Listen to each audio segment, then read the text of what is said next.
Dans cet endroit, tel que nous l'avons déjà dit souvent, seulement la parole de Dieu sera prêchée et rien d'autre. Et chacun a le droit d'examiner toutes choses au travers de la parole de Dieu. Pas au travers de ce que une confession ou une religion a comme précepte, mais seulement au travers des Saintes Écritures. Si nous voulons nous tenir devant Dieu, nous devons obligatoirement nous laisser reprendre par la parole de Dieu. Et c'est justement dans ce temps dans lequel nous vivons maintenant qu'il s'agit vraiment que nous soyons en Dieu et que nous demeurons en lui. Et cela signifie demeurer dans sa parole.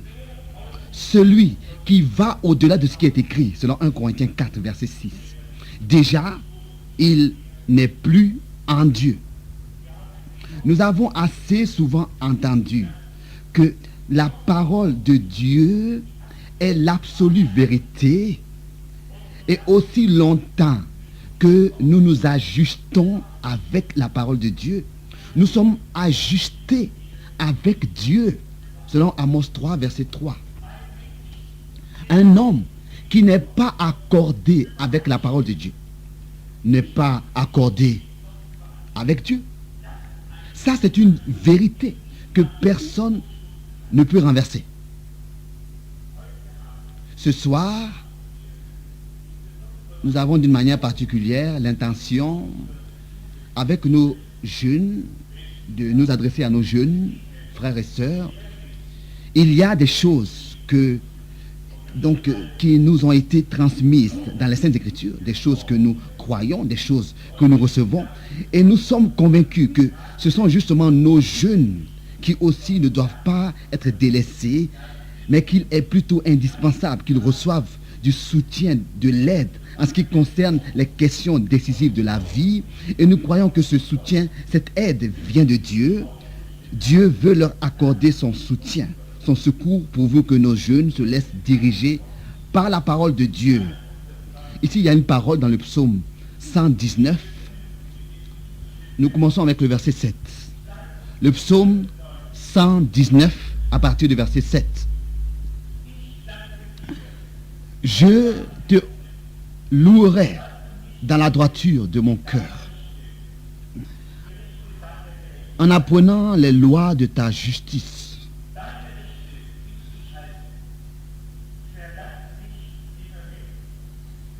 Je veux garder tes statuts, ne m'abandonne pas entièrement. Verset 9. Comment le jeune homme rendra-t-il pur son sentier en se dirigeant d'après ta parole? Je te loue, je te cherche de tout mon cœur. Ne me laisse pas m'égarer loin de tes commandements.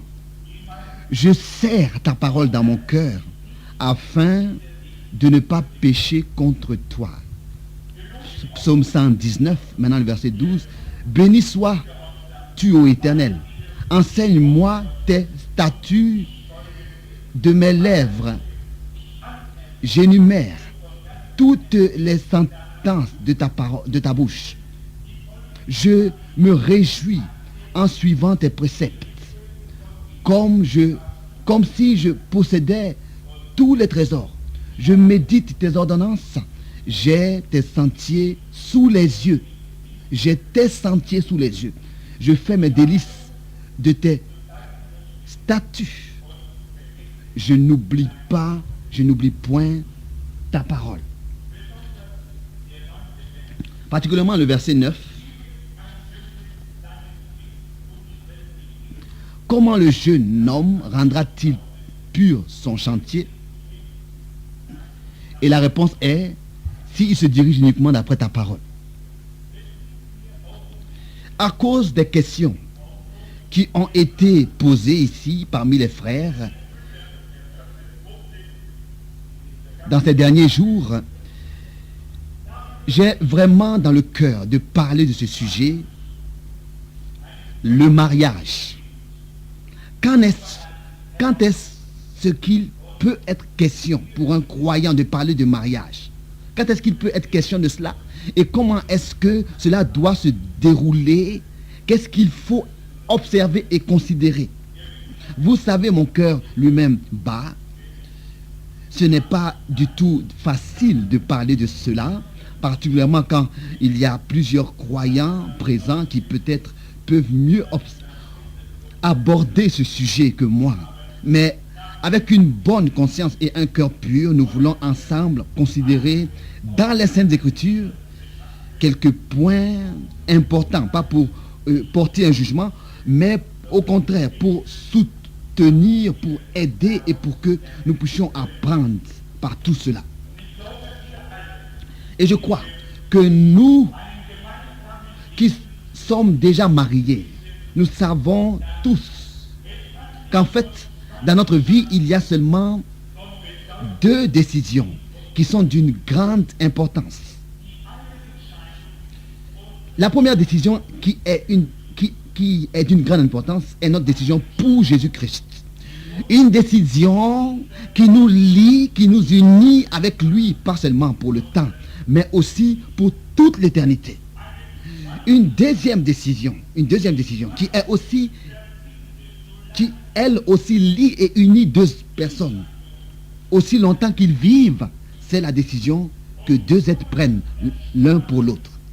Et pour nous épargner des afflictions, il est important de souligner que chaque homme qui prend cette deuxième décision, c'est-à-dire le mariage, doit obligatoirement la prendre dans la prière, après avoir bien longtemps réfléchi, selon le conseil qui nous est donné dans Proverbe 20, verset 25, sans aucune trace de doute, selon Romains 14, verset 23. Dans une conviction totale, un homme qui fait le pas du mariage tout en étant dans le doute commet la plus grande faute de toute sa vie. Un homme qui, après avoir pris sa décision, selon 1 Corinthiens 9, verset 5, tourne encore les regards à droite et à gauche, n'est pas encore mûr pour le mariage. Et ici, pour être plus clair, je voudrais l'exprimer de cette manière. Un homme qui, avec ses yeux, de gauche et à droite, peut encore tirer des comparaisons pour éventuellement réfléchir, n'est pas encore mûr pour vivre la vie du mariage. C'est pas possible. C'est seulement lorsque notre décision était fondée sur une conviction totale, une certitude, une assurance absolue, et que vraiment notre décision avait été prise venant de cette conviction, que seulement Dieu lui-même peut mettre dans le cœur. Parce que Dieu t'a convaincu, tu t'es décidé. Sans influence extérieure, liée à l'apparence extérieure, car cela est secondaire. C'est alors qu'au milieu des tribulations, nous pourrons tenir ferme et ensemble, passer par toutes sortes de chemins, toutes sortes de chemins difficiles. Parce que déjà, au commencement, nous étions décidés de la décision de Dieu. Alors nous pourrons passer ensemble par les difficultés de la vie. Dans ces jours, mes bien-aimés frères et sœurs, nous sommes prêts et disposés à diriger et à reprendre, d'après la parole de Dieu, tout ce qui peut être dirigé et repris par la parole de Dieu. Alors que ces choses soient ordonnées publiquement. La question adressée à nos jeunes frères est vraiment celle-ci. Comment est-ce qu'il faut qu'ils se conduisent dans le royaume de Dieu en face de toutes ces choses, selon 1 Timothée 3, verset 15. Je voudrais ici bien être compris, car ce n'est pas que je veux faire un reproche à quelqu'un.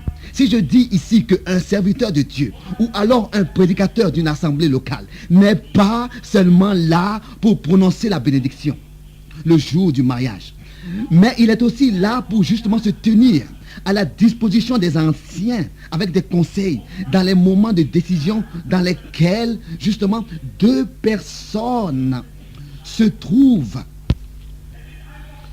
Il est impossible qu'après avoir fait un vœu, après s'être prononcé, nous remettons continuellement ces choses à plus tard, tout en fondant cela sur des arguments qui ne permettent pas aux autres de prendre position dans cette pleine conviction devant Dieu. Que ce qui sera dit devant tout le monde le jour du mariage peut être dit devant Dieu. Si ici, en cet endroit, ou bien quelque part d'autre, on dit que l'homme ne sépare pas ce que Dieu a joint, Donc il y a une condition liée à cela. C'est-à-dire cette conviction que nous savons venant de Dieu, que nous exprimons de nos lèvres, que cette union est jointe par Dieu. Et s'il y a un doute qui est mis à cela, d'une manière quelconque, quoi qu'on dise, que c'est Dieu lui-même qui a joint, bon, on peut le dire, parce que le jour du mariage, la question sera posée. Mais quoi qu'on dise, ce n'est pas toujours obligatoirement selon la vérité. Et ici, cela n'a rien à voir avec ce qu'on pense pouvoir dire. Car il ne s'agit pas seulement ici de dire quelque chose, de pouvoir dire quelque chose, mais avec un cœur pur, le dire en étant conscient que c'est devant Dieu que nous l'exprimons. Car c'est devant lui que nous voulons le dire. Avec cette conviction-là que c'est vraiment selon la réalité. C'est vraiment ainsi. Cela ne signifie pas que nous voulons quelque chose à quelqu'un, ou bien que nous remettons en question quelque chose. Mais j'ai vraiment dans le cœur de ne pas toucher le passé de quelqu'un, mais plutôt le futur. Et une fois pour toutes, exprimer clairement l'attitude qui convient à des enfants de Dieu. Nous savons comment est-ce que les choses sont dans le monde, ça nous le savons. Mais nous ne devons pas nous conformer au siècle présent. C'est ainsi que c'est écrit dans Romains 12, verset 2, parce que nous ne sommes pas de ce monde. C'est ainsi que nous le lisons dans Jean 17, verset 14. Le Seigneur Jésus dit, ils ne sont pas du monde, comme moi. Je ne suis pas du monde. Jean 8, verset 23. Donc de la même manière, et si nous sommes arrivés dans ce sujet, et nous savons que les Saintes Écritures, il y a des versets qui parlent de ce sujet. Et c'était ainsi déjà depuis le commencement du monde. Nous savons que Dieu a uni des êtres qui étaient déterminés l'un pour l'autre, qui étaient faits l'un pour l'autre. Et c'est de la même manière que nous savons.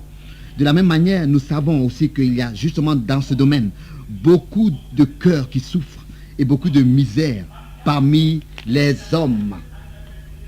Et c'est en faisant un mauvais choix qu'on peut réellement le plus se faire du mal à soi-même. Un mal que personne ne peut réparer. Une parole que je voudrais lire ici, c'est dans 1 Thessaloniciens, je vais le lire dans la traduction d'Arby, le chapitre 4, à partir du verset 1. 1 Thessaloniciens, chapitre 4, à partir du verset 1. Au reste donc, frères, nous vous prions.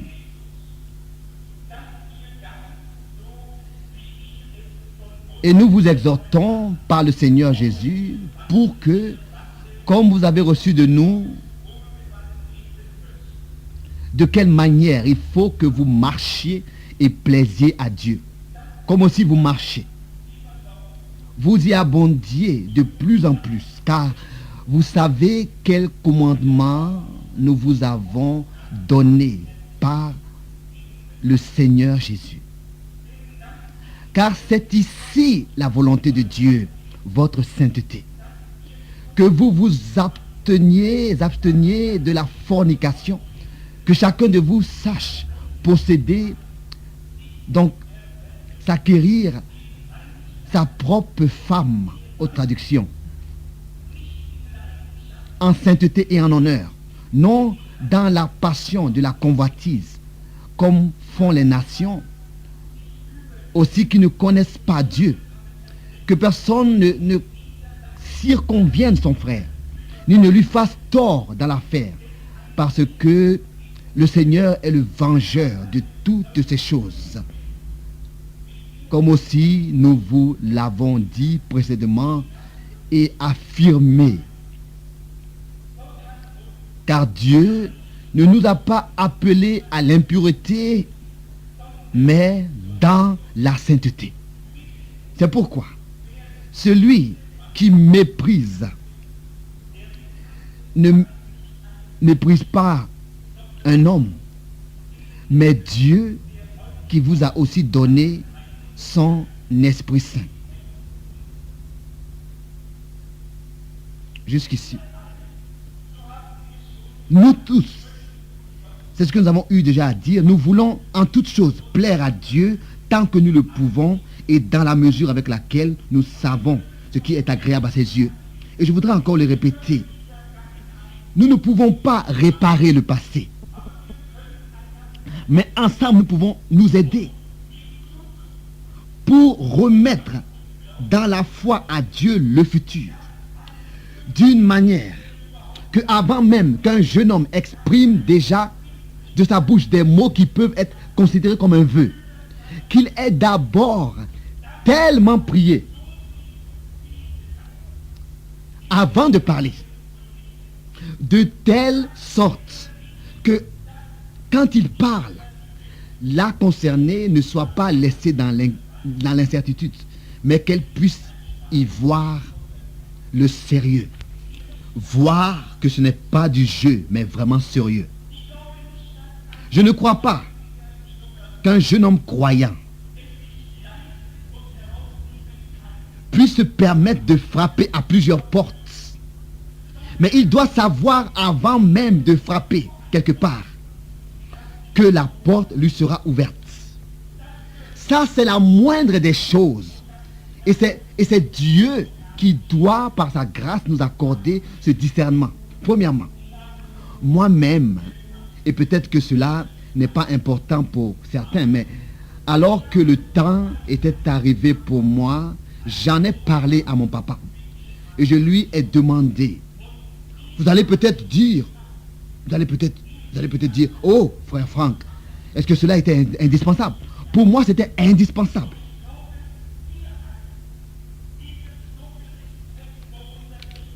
Et je crois que nous tous qui avons tant de respect devant nos parents, et la Bible nous donne un signe des derniers jours, disant que les hommes seront rebelles à leurs parents. 2 Timothée, chapitre 3, versets 1 à 2. Alors, si nous avons des enfants croyants, nous pouvons attendre d'eux. Et Dieu aussi peut attendre d'eux. Qu'ils soient obéissants en toutes choses. Et les parents désirent le bonheur des enfants.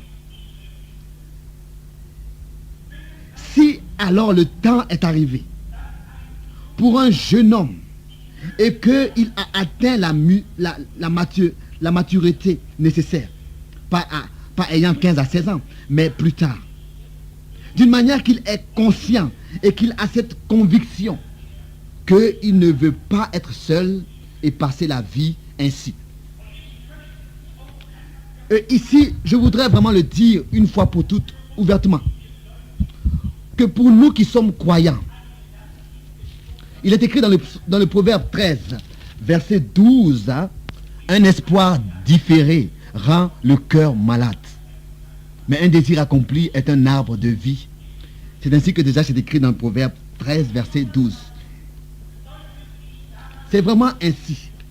Un jeune homme devrait remplir les années de sa jeunesse avec d'autres pensées que celles du mariage. Si ce n'est que le temps est venu pour lui, où il peut réaliser la chose et l'accomplir, où il est dans la possibilité de la réaliser. Sinon, il se met lui-même dans des problèmes, des peines et des difficultés nuit et jour. Et vraiment, ça s'épuiser et se tourmenter sans savoir comment maîtriser cela, parce que déjà, il nourrit sa conscience et son subconscient avec de telles pensées. Alors, d'abord, seulement quand le temps vient pour cela, c'est alors qu'on devrait se nourrir de telles pensées, s'occuper de telles pensées.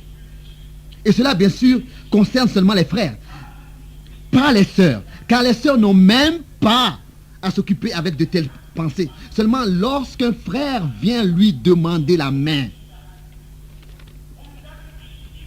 Et alors, elle a encore tout le temps pour ouvrir son cœur. Pourquoi est-ce que le mariage que Dieu a établi pour être une bénédiction pour nous devrait devenir la chose par laquelle nous nous mettons nous-mêmes dans des problèmes et mettons nous-mêmes des fardeaux dans nos vies desquels on ne peut même plus s'en sortir seul. Et on se demande, mais comment est-ce possible d'être en arrivé là? Surtout quand la faute repose sur nous. Nous devons être prêts alors à en tirer les conséquences. Vraiment, c'est ainsi, bien-aimés frères et sœurs. Les frères étaient présents lors de cet entretien ici, alors que les frères d'Amérique et d'autres parlaient de ce que frère Branham avait dit justement sur le mariage.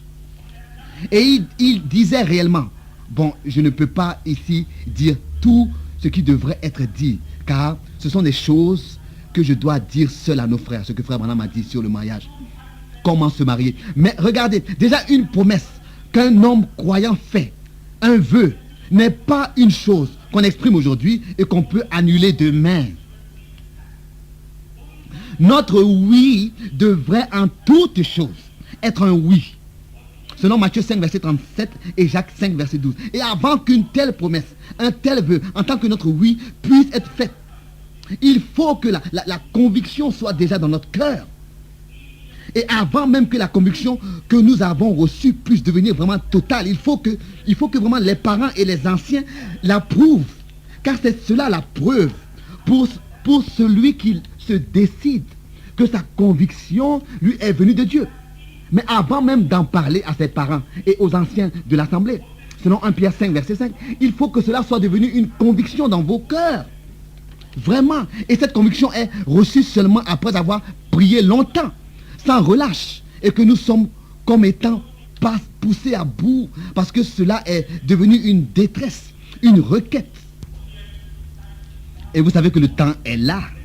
Et si vous avez rencontré une sœur, de laquelle vous savez exactement que c'est avec elle que vous voulez vivre et personne d'autre, alors déjà pour vous cela c'est passé. C'est-à-dire vous avez, c'est-à-dire avec vous et aussi avec la personne concernée, ce n'est pas d'essayer ou alors de tâtonner dans l'obscurité ou de ressentir des sensations, mais c'est d'être joints ensemble par Dieu lui-même. Et alors on peut dire avec toute la certitude que l'homme ne sépare pas ce que Dieu a joint. Oui, c'est pas possible d'être séparé. Même si l'homme essayerait, c'est pas possible d'être séparé si c'est vraiment Dieu qui a joint.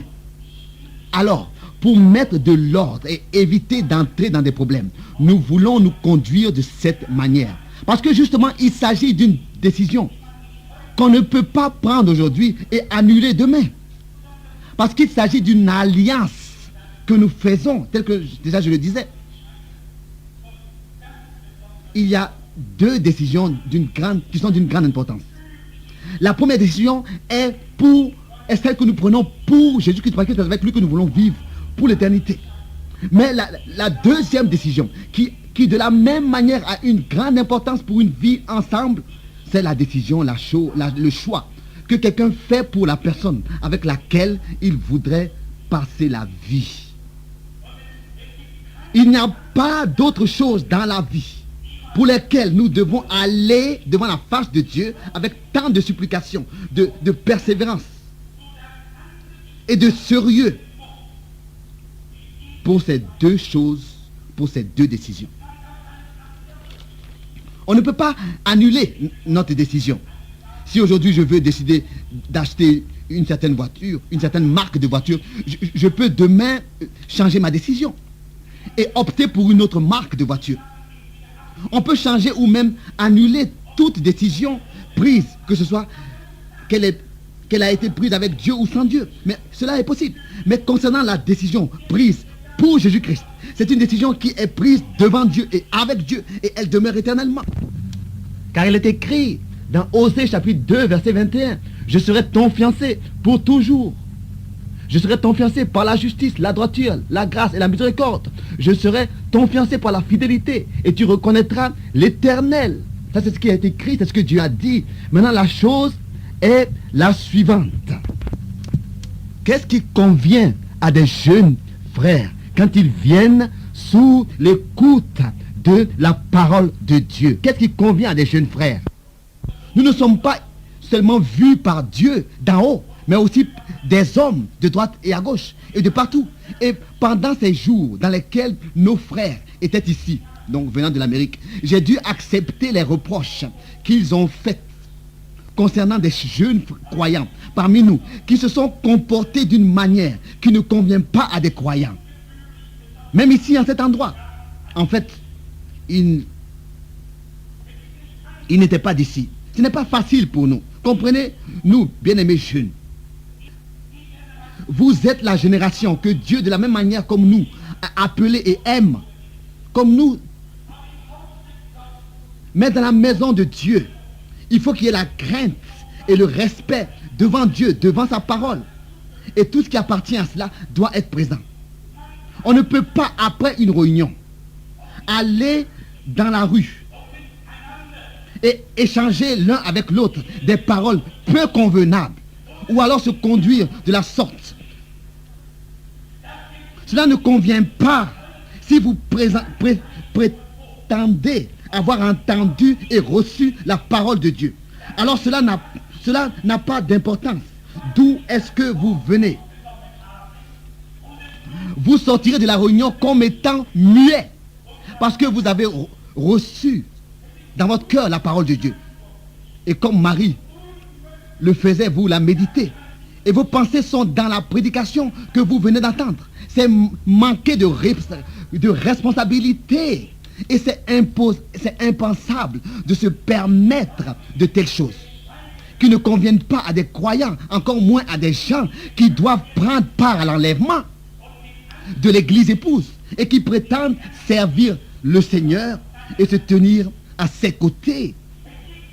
Il y a pour toute chose un temps, une place et un endroit. Mais cet endroit ici, dans lequel nous avons des conventions, est uniquement déterminé à l'écoute de la parole de Dieu. Nous devons venir ici et repartir sans être l'objet de médisance. S'il y a des choses que les jeunes ont à se dire, il y a assez de temps en dehors des réunions pour le dire. Donc, pas quand nous avons des conventions, pas quand nous avons des réunions. Si déjà cela devrait être indispensable, posez-vous vous-même la question. Si notre langue, si notre langage et notre conduite est comme celui du monde, posez-vous vous-même la question. Et que l'entrée de la salle de réunion devient un endroit pour raconter des histoires. Qu'est-ce que les gens penseraient de cela? Ils n'entreront même pas ils n'entreront même pas une seule fois dans cette salle pour écouter la parole de Dieu. Non, nous devons vraiment entrer en jugement avec nous-mêmes et implorer de tout notre cœur Dieu et lui demander vraiment son secours. Vous le savez très bien, nous sommes les derniers à vouloir imposer des choses à qui que ce soit, sans que ce soit en nous déjà quelque chose que nous vivons. C'est pas possible. Mais je crois que le temps est vraiment venu. Ça n'a pas d'importance que ce soit les jeunes ou bien les âgés. Nous devons être attentifs à ne rien faire qui soit pour notre frère une pierre d'achoppement ou une occasion de chute, mais plutôt être une bénédiction pour les autres, par la grâce de Dieu. C'est pour cela que ce qui est dit ici, nous ne voulons pas le recevoir comme un reproche, mais simplement considérer cela comme venant du Seigneur qui nous traite comme ses enfants, selon Hébreux 12, versets 6 à 8, parce qu'il nous aime et voudrait nous corriger. Nous avons assez de possibilités, que ce soit par les chants ou bien par les instruments de musique, où les jeunes peuvent mettre à la disposition du Seigneur leur talent dans la pureté et la sainteté devant la face du Dieu vivant. Et comme déjà cela a été dit, si le temps vient où vous êtes dans l'état de pouvoir vous marier, alors vous saurez comment vous comporter, comment vous conduire. Mais cela n'a pas de sens pour un jeune homme qui a 16, 17, 18 ans, de se préoccuper de la pensée du mariage. Pourquoi? Parce qu'il n'est pas encore dans l'état de pouvoir le réaliser. Et c'est ainsi qu'on se met soi-même dans la détresse. Vraiment dans la détresse. Une détresse que nous avons nous-mêmes occasionnée. C'est pour cela que nous voulons occuper notre temps avec d'autres pensées et activités. Car aussi longtemps qu'il ne peut même pas être question de parler de mariage, nous devrions utiliser ce temps-là pour nous occuper plutôt de ce que nous avons à faire maintenant. Ce que nous avons à faire maintenant. Peut-être que vous direz, mais est-ce que cela doit être ainsi? Je suis le dernier. C'est ainsi que je l'ai déjà dit, nous l'avons déjà dit, à dicter des préceptes, des prescriptions et à exiger un certain âge pour se marier. Mais je ne peux pas faire autrement. Pourquoi est-ce que nous devrions nous-mêmes nous mettre dans des problèmes alors que cela n'est même pas nécessaire et indispensable? C'est de l'abondance du cœur, bien mes frères et sœurs, de l'abondance des pensées avec lesquelles on se préoccupe, on se nourrit, que notre cœur, notre corps se dirige. Et c'est de là que vient toute cette détresse. C'est uniquement à cause de cela. Tel que le proverbe 13-12 que nous avions cité le dit, ce n'est pas lorsque quelqu'un utilise à bon escient ses pensées et ses capacités que surviennent ces problèmes, mais plutôt lorsque nos pensées sont dirigées vers des choses que nous ne pouvons pas réaliser maintenant. C'est ça qui nous met dans des problèmes. Ici, les Saintes Écritures nous disent, dans 1 Thessaloniciens 4, verset 3, ce que Dieu veut, c'est votre sanctification. C'est que vous obteniez de la débauche. C'est que chacun de vous sache posséder, donc s'acquérir sa femme dans la sainteté et l'honnêteté. Autre traduction. Sans vous livrer à une convoitise passionnée, comme font les païens qui ne connaissent pas Dieu.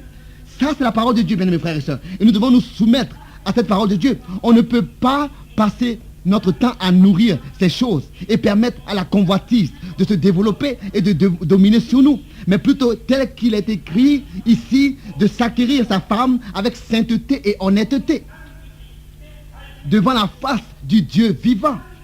Alors, c'est ainsi que la bénédiction de Dieu reposera sur le mariage. Et que le bon plaisir de Dieu pourra être sur l'homme. Ici, il est écrit encore, dans la traduction Martin, je lis au verset 6, que personne ne foule son frère ou ne fasse son profit au dommage de son frère en aucune affaire. Que personne ne cherche son propre intérêt, selon 1 Corinthiens 13, verset 5, en séduisant celle que Dieu a déterminée à un frère, faisant tort à ce frère sans avoir égard à Dieu, selon Romains 14, du verset 7 à 9. Et que vous le croyez ou pas, ça, c'est le péché original. C'est ce qui s'est passé dans le jardin d'Éden. Et Satan nous laissera tranquilles concernant toutes les autres choses. Mais il voudra nous faire chuter quand il s'agit de conduire une sœur à devenir notre femme. Car nous devons le faire vraiment avec Dieu. Et c'est justement là que le malin se faufile. Parce que c'est dans ces choses-là que le péché et la colère de Dieu est venu sur l'humanité. Selon Romains 5, verset 12. Et c'est là que la séduction se trouve. Et c'est ainsi que Paul, par le Saint-Esprit, a donné cet avertissement, cette exhortation. D'abord, il place la parole de Dieu. Dans la traduction Martin, 1 Thessaloniciens 4, verset 3, parce que c'est ici la volonté de Dieu, savoir votre sanctification. Et que vous vous absteniez de la fornication. C'est la condition que Paul place. Étant pénétré par le Saint-Esprit, poussé par l'Esprit de Dieu. Et il dit ici, dans 1 Thessaloniciens 4, verset 2, la traduction seconde, vous savez en effet quel précepte nous vous avons donné de la part du Seigneur Jésus. Alors nous voyons que c'est contenu dans les Saintes Écritures, ce sujet, le mariage, que même notre comportement pour nous marier est contenu, est décrit dans les Saintes Écritures. Et pour ceux qui servent Dieu et appartiennent à Dieu, il y a pour eux, pour toute leur vie, un ordre dans les Saintes Écritures. Une directive à prendre. Et si, tel que nous avons lu, nous nous attachons à la parole de Dieu, nous n'allons pas prendre des décisions parce que d'autres les ont prises pour nous. Mais nous allons nous décider étant libres dans nos décisions. Et nous saurons que ça, c'est le chemin de Dieu pour moi. Et personne ne pourra vous empêcher de marcher sur ce chemin. Mais pour avoir la conviction totale que c'est le chemin de Dieu, ce n'est jamais, jamais une erreur que les enfants en parlent aux parents, leur apportant toute la confiance. Et même si déjà nous parlons avec nos parents de toutes sortes de choses, devrions-nous pas leur parler de la décision qui est la plus importante dans cette vie, et ne devrions-nous pas aussi confier cela à ceux que Dieu a établis pour nous prêcher sa parole, la parole du Seigneur? Si nous disons que nous sommes une assemblée du Seigneur, ou alors que nous voulons le devenir, une assemblée sur laquelle la bénédiction de Dieu se repose dans toute sa mesure et sa plénitude, il faut alors que ces choses soient mises en ordre et trouvent leur place pour que personne ne trébuche, mais qu'il y ait une telle harmonie au milieu de nous. Et bien sûr, pour cela, il est nécessaire que nous devenions une lettre de Christ lue de tous, lue de nos enfants, et pour cela, Dieu nous accordera son secours richement. Ici, il est écrit encore, je lis dans la tradition d'Arby, dans 1 Thessaloniciens 4, au verset 7, « Car Dieu ne nous a pas appelés à l'impureté, mais dans la sainteté. » C'est pourquoi celui qui méprise ne méprise pas l'homme, mais Dieu, qui vous a aussi donné son Esprit Saint. Ne méprise pas. Selon Proverbe 14, verset 2. C'est Dieu qui méprise, qui vous a aussi donné son Esprit Saint. Paul l'écrit encore dans 1 Corinthiens, chapitre 7. Je voudrais lire ici quelques versets. Vous connaissez tous ce chapitre dans 1 Corinthiens 7, verset 37. Je ne veux pas parler trop longtemps ici. Au verset 37 de 1 Corinthiens, chapitre 7. Mais celui qui a pris une ferme résolution, sans contrainte, et avec l'exercice de sa propre volonté, et qui a décidé en son cœur de garder sa fille vierge, celui-là fait bien. Celui qui lit cela ici verra exactement que entre les parents et les enfants, et particulièrement les filles, cela vraiment est remis entre les mains des parents. C'est à eux de décider est-ce qu'ils veulent donner leur fille à cette personne ou pas. Ce n'est pas comme on pense aujourd'hui, dans ce siècle, que les filles peuvent décider ce qu'elles veulent et de la manière dans laquelle elles veulent le décider. Mais elles ont à se soumettre à Dieu et à sa parole, et aussi à la résolution des parents. Ici, il est écrit ici, peut-être que je devrais lire un verset avant pour avoir un peu de contexte. Verset 36, 1 Corinthiens 7, verset 36. Si quelqu'un regarde comme déshonorant pour sa fille de dépasser l'âge nubile, et comme nécessaire de la marier, qu'il fasse ce qu'il veut. Il ne pêche point qu'on se marie. Mais celui qui a pris une ferme résolution, sans contrainte et avec l'exercice de sa propre volonté, et qui a décidé en son cœur de garder sa fille vierge, celui-là fait bien. Oui, qu'est-ce que nos filles diront aujourd'hui si nous leur disons que notre résolution c'est de vous garder vierge? Qu'est-ce qui arrive? Le prochain jour, elle sortirait de la maison. Mais qu'est-ce que nous dit ici la parole de Dieu? Et nous voyons en cela la manière avec laquelle on peut s'éloigner de la parole de Dieu sans même le savoir. Aujourd'hui, les jeunes pensent vraiment, nous sommes plus intelligents que les grandes personnes. Nous allons malgré tout le faire. Et qu'est-ce qui arrive? Alors ils boudent et ils marchent dans leur propre voie, pensant qu'on leur veut quelque chose. Non, nous devons obligatoirement arriver à ce point où nous laissons la parole de Dieu dans tous les domaines de notre vie avoir sa valeur, avoir le mot à dire.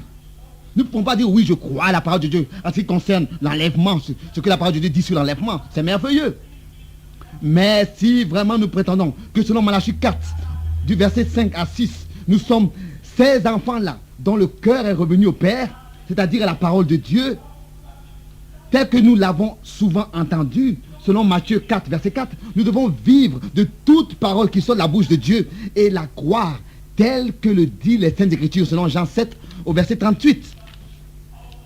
Et c'est comme ça seulement que, selon 1 Jean 5, verset 4, nous avons la victoire de Dieu sur notre vie et dans l'Église. Alors, pas de sauter à droite et à gauche, mais d'attendre jusqu'à ce que le temps arrive pour que personne ne puisse vous faire des, pour que personne ne puisse vous faire des reproches.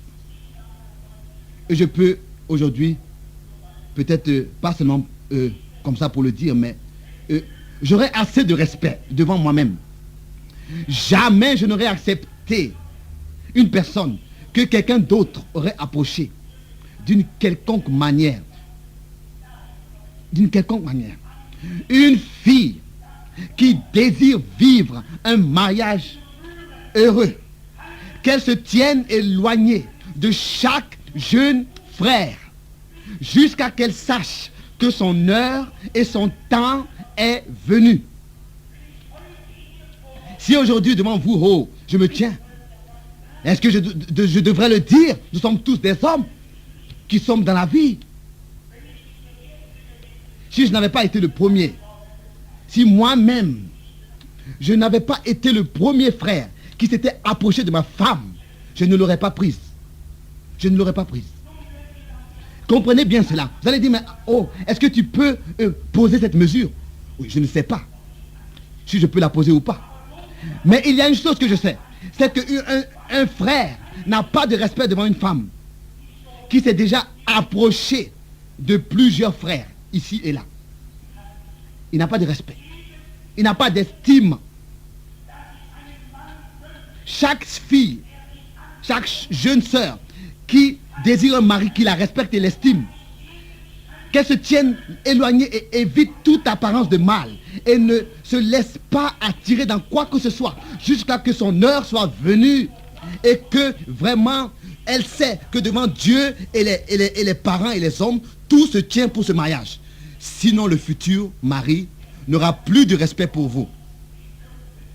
Rapidement, ce respect disparaîtra. Il y a beaucoup de femmes qui s'étonnent. Pourquoi est-ce que leurs maris n'ont pas de respect devant elles? Mais du respect devant une femme, une fille qui a déjà été avec ce frère et ce frère, qui s'est approché de tout le monde, et s'est déjà approché de tous, et ensuite, je suis le dernier qui clôture tout. Est-ce le dernier parmi plusieurs frères? Non. Un homme qui a du respect devant lui, devant lui-même et devant Dieu, il va d'abord bien réfléchir selon le proverbe 20, verset 25. Il ne tournera pas ses yeux à droite et à gauche pour tirer des comparaisons. Ce qu'il fera, il placera l'échalon de la parole de Dieu. Parole de Dieu. Il regardera au côté spirituel pour s'assurer de la marche que cette bien-aimée a dans le Seigneur, selon Proverbe 31, verset 29 à 30. Ça, c'était mon instrument de mesure. Mon instrument de mesure. Et rien d'autre. Les années d'école, les diplômes, le savoir, l'instruction, et je ne sais pas quoi d'autre, tout cela, c'est secondaire. C'est vraiment secondaire. Ce que Dieu a fait dans la personne, ça, c'est à ça que nous regardons. C'est cela qui a de la valeur. Sœur, jeune sœur, ne vous mettez jamais à chercher un mari. C'est la chose la plus déplorable, c'est la chose la plus déshonorable qu'une fille pourrait faire. Mais quand votre temps est arrivé, alors la personne juste frappera à votre porte et votre cœur aussi battra pour lui. Mais alors votre cœur doit battre seulement pour une seule personne et pas pour 2 ou alors 3 personnes. Vous devez savoir quel est le chemin de Dieu pour votre vie. Pour votre vie. Les jeunes sœurs ont toutes ces choses à leur disposition pour mener un foyer où règne le bonheur et la bénédiction de Dieu. Mais je le répète encore, tel que le foyer sera, dépend de chaque jeune fille. Croyez-moi. Et prenez cela en tant qu'une parole d'avertissement et d'exhortation. En tant qu'une parole qui est seulement pour votre bien. Je le répète encore, ne vous laissez pas emporter dans quoi que ce soit. Aussi longtemps que vous n'avez pas été convaincu par Dieu que c'est celui qu'il a déterminé pour vous. Et même si vous le savez, cela ne signifie pas que vous pouvez entreprendre des choses qui se conforment avec le train de ce monde, des choses sur lesquelles la colère de Dieu se repose. Les temps ont changé, mais la parole de Dieu demeure la même, elle ne change pas. Vous me direz peut-être, oh frère Franck, ce message est adressé à nos grands-pères et à nos grands-mères. Ce que Dieu a déterminé à grand-père et à grand-mère, il l'adresse aussi aux enfants et aux petits-enfants. Et c'est d'après cela que nous avons à nous conduire. Un jour, vous me remercierez, tel que c'est écrit dans le Proverbe 9, verset 8, parce que, en observant cela, selon Deutéronome 4, verset 6, vous attirerez le bonheur dans votre vie, et la bénédiction de Dieu se reposera sur vous. Et vous n'aurez pas besoin de demander quoi que ce soit, et de dire, mais pourquoi est-ce que les choses sont ici? Mais la bénédiction de Dieu se reposera sur vous. Et ça, c'est le chemin tel que nous avons lu dans le psaume 119, verset 9. Comment le jeune homme rendra-t-il pur son sentier? En se dirigeant d'après la parole de Dieu uniquement. Et la Bible nous dit, nous avons lu dans 1 Thessaloniciens 4, à partir du verset 4, c'est que chacun de vous sache s'acquérir sa femme, pas en se livrant à la convoitise passionnée, mais dans la sainteté et l'honnêteté. C'est ce que nous dit la parole de Dieu sur ce sujet. Il n'est pas écrit quelque part qu'une sœur s'acquiert son mari dans la sainteté et dans l'honnêteté. Non, c'est elle qui est cherchée. C'est elle qu'on vient prendre à la maison. Elle attend à la maison jusqu'à que l'heure et le moment est venu pour elle. C'est seulement si vous observez toutes ces choses que votre foyer sera béni. Et il sera bon d'y vivre. On n'a pas besoin de forcer les choses. Dieu a béni ce foyer depuis le commencement et il demeure béni. Mais il y a des conditions. Et il faut obligatoirement les remplir. Et celui qui se laisse diriger par la parole de Dieu, selon le psaume 119, verset 9, tel que nous avons lu, il en récoltera la bénédiction selon Galates 6, verset 7 à 9. Une très grande bénédiction. Si quelqu'un pense en lui-même, je n'ai pas besoin d'observer tout cela. Je vais en finir sans observer tout cela. Je trouverai une issue. Oui, tu trouveras une issue. Mais de qui est-ce que plus tard tu trouveras une issue pour en finir quand il y aura des tribulations qui arriveront? Si déjà ceux qui observent passeront par des épreuves, pourquoi est-ce qu'il y a tant de problèmes dans ce sujet, concernant ce sujet, et parfois même dans des foyers croyants? Parce que l'estime et le respect l'un pour l'autre ont flétri. Et que par toutes sortes de petites choses, c'est devenu tout un effort qu'il faut produire pour être ensemble, pour avoir ensemble vraiment une intimité profonde, une communion l'un avec l'autre réelle. Mais c'est la parole de Dieu qui, au milieu de tout cela, demeure l'instrument de mesure. Elle nous montre la solution. Elle est la directive à prendre. Elle est l'ordre à suivre. Aussi dans ces choses, et c'est ainsi que Dieu pourra nous secourir tous. En cet endroit, nous avons eu à parler de toutes sortes de sujets. Pourquoi est-ce qu'aujourd'hui, nous ne parlerions pas de ce sujet tel que nous l'avons fait ce soir? Encore une fois, bien-aimés jeunes frères et jeunes sœurs, croyez-moi, nos cœurs sont élargis pour vous comme c'est écrit dans 2 Corinthiens 6, 11 à 13 et dans 2 Corinthiens 7, 1 à 3. Nous ne voulons pas que la souffrance vienne sur vous, mais plutôt la joie et la bénédiction de Dieu, la bénédiction du Dieu Tout-Puissant. Mais je vous mets encore cela dans le cœur. Avant que vous commenciez à frapper quelque part à une porte, prenez d'abord beaucoup de temps dans la prière. Et vous n'avez même pas besoin de prier jusqu'à ce que vous ayez atteint l'âge nécessaire pour le mariage. Ne commencez pas déjà à prier à 16, 17 ans, mais plutôt vers 19 ans, 20 ans. Et vous avez encore tout le temps pour le faire, en sachant que vous pourrez le réaliser. N'en faites pas une histoire qui vous met vous-même dans la détresse. Et alors, quand vous priez, priez sérieusement, devant la face du Dieu vivant. Et sûrement qu'il vous exaucera. Et il vous mettra dans le cœur ce que vous devez faire. Et à la personne concernée aussi, sûrement. Après que Dieu ait convaincu un homme, un jeune homme, lui faisant comprendre que c'est cette sœur-là qu'il veut pour lui. Je n'ai jamais entendu que la sœur a dit non à ce frère. Après que ce frère lui ait ouvert son cœur. Mais il faut vraiment que cette conviction soit totale. Et ça, c'est seulement Dieu qui peut la procurer. Cette conviction ne vient pas par des songes et des choses de la sorte. Les songes ont une autre signification.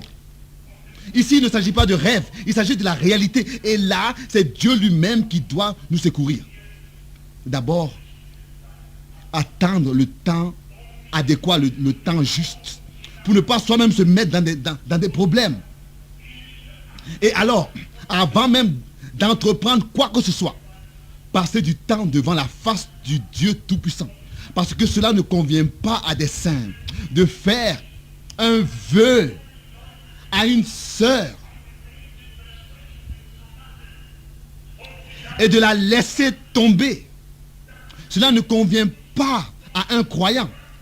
Car quoi que nous fassions en parole et en œuvre, nous devons faire tout au nom du Seigneur Jésus, selon Colossiens 3, verset 17. Et nos paroles doivent être des paroles prononcées devant la face de Dieu. Et nos paroles doivent être des paroles prononcées devant la face de Dieu. Et avant même de faire un vœu à une sœur, il faut être mûr. Ce n'est pas quelque chose qu'on prononce comme un enfant. Il faut avoir l'âge adéquat. C'est-à-dire pouvoir être conscient de la responsabilité que cela donne devant Dieu et devant l'homme. Alors si tout cela est présent, ce sera quelque chose de juste. Car que cela soit loin de nous, de faire un vœu à une sœur, de la faire espérer peut-être et de la faire attendre sans être dans la possibilité de la marier, qu'est-ce que cela serait? Cela ne convient pas à des croyants. C'est pour cela, tel que le psaume 39, verset 10 le dit, restez muets, ne pas ouvrir la bouche, car c'est Dieu qui agit, et c'est dans la tranquillité que sera notre force, dans l'attente, jusqu'à ce que le temps arrive. Parler, nous pourrons le faire quand le temps sera mûr pour cela, et que notre oui soit un oui, pour qu'on puisse faire confiance à votre oui. Alors le chemin sera frayé pour une vie heureuse ensemble. J'espère qu'à nous tous qui sommes ici aujourd'hui, que ce soit les jeunes ou les plus âgés, cela a été une aide et que cela a fait du bien à tous, surtout à ceux qui ne sont pas encore mariés. Parce que la parole de Dieu est la chose qui a toujours quelque chose à nous dire. Et si nous nous humilions et nous prosternons devant la parole de Dieu, alors nous sommes déjà bénis de la bénédiction du Dieu Tout-Puissant. Que le Seigneur puisse nous accorder son secours et nous accorder sa grâce.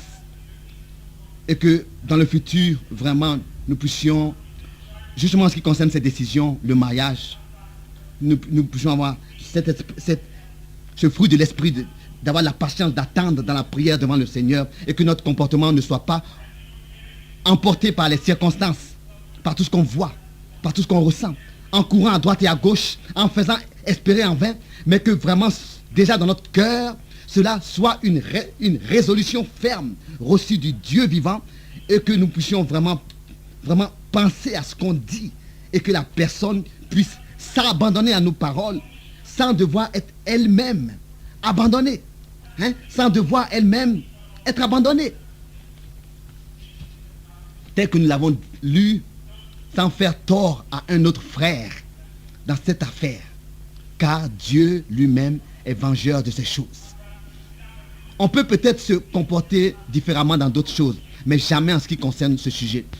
En ce qui concerne le mariage, personne n'a le droit de penser quoi que ce soit de lui-même, Mais c'est vraiment Dieu lui-même qui, dans la prière, met sa propre décision dans notre cœur. Selon Jérémie 10, verset 23, il a un plan pour chacun de nous. Selon le Job 23, verset 12 à 14, Psaume 139, verset 16. Et c'est selon son plan que nous nous dirigeons après qu'il nous l'ait montré, selon Éphésiens 5, verset 15 à 17. Et vous verrez que Dieu sera obligé de vous bénir richement. Que le Seigneur soit avec nous tous, et particulièrement avec nos jeunes frères et sœurs. Et ce que nous pourrions faire de mieux aujourd'hui, c'est de prier tous ensemble, particulièrement avec nos jeunes frères. Vraiment, surtout que nos jeunes prient vraiment à haute voix. Et remercie le Seigneur pour sa sainte et précieuse parole. Nous voulons nous lever pour le faire. Père céleste, nous ressentons ta présence et ta bénédiction, ô Dieu. Je te prie, ô Seigneur, que tu puisses aussi ne pas laisser cette parole revenir vide à toi, qu'elle puisse produire l'effet pour lequel tu l'as envoyée, et que les blessures soient guéries, ô Dieu, et que selon Colossiens 3, verset 15, ta paix soit dans tous les cœurs et puisse régner et dominer sur nous. Que cette paix de Dieu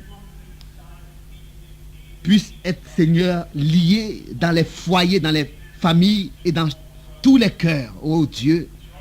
Seigneur, nous te demandons encore une fois, nous te supplions que tu puisses à tous accorder la grâce de recevoir cette exhortation, cet avertissement de ta parole, de le recevoir dans leur cœur, pour que tous soient gardés des difficultés et des afflictions. Oh Dieu, que personne n'agisse tel que c'est écrit dans Jude 16, dans le Nouveau Testament, se plaignant de son sort, pensant lui-même pouvoir diriger sa vie.